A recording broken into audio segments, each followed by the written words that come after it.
បាទជំរាបសួរបាទចូលរួមស្ដាប់កំសាន្តលេងជាមួយកសិករមុខខ្មៅបាទ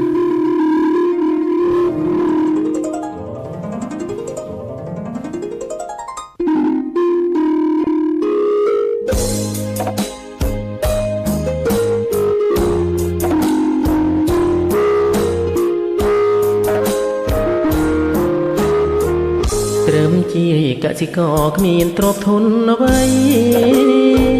គឺអូនសពថ្ងៃគឺស្គាល់តែដុល្លារ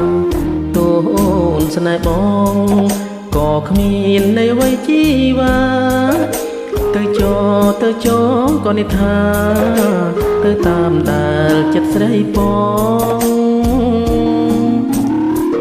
គ្រូខ្មែរគូក្រិចគុំនឹកនាអីរោគមិនសល់អីសូមស្រីគុំតែងឌីលបងម៉ូតូកញ្ចាំងពេលជីងដឹកផងអូផង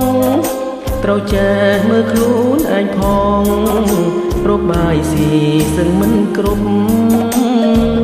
ស្នេហ៍គេចោមុំគេទៅផ្សំនឹងស្រីគេជាថាកែស្រុកថៃមានលុយមានឡានមិនខ្វះ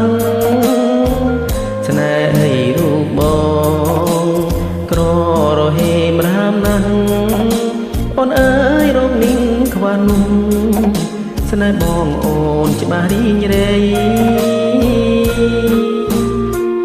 នាងក្រដូចបងដូចសត្វម៉ាំងសីព្រឹកឡើងវៀងវៃលោកលៃចេញរោគអាហារមានដូចរូបគេមានទ្រពមិនខ្វះដុល្លាររូបបងក្រនឹងជីវ៉ាទៅតាមរោគគេចោ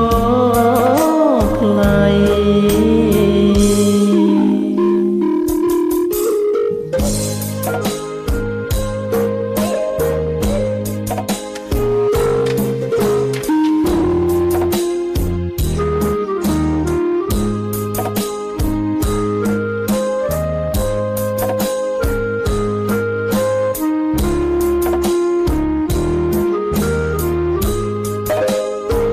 ស្មាគេចោមុំគេទៅផ្សំនឹងស្រី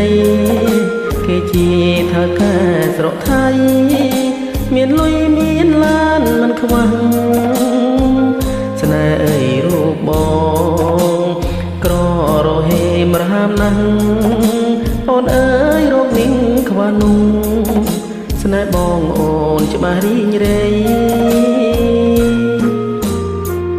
នាងក្រដូចបងដូចសត្វម៉ាំងសី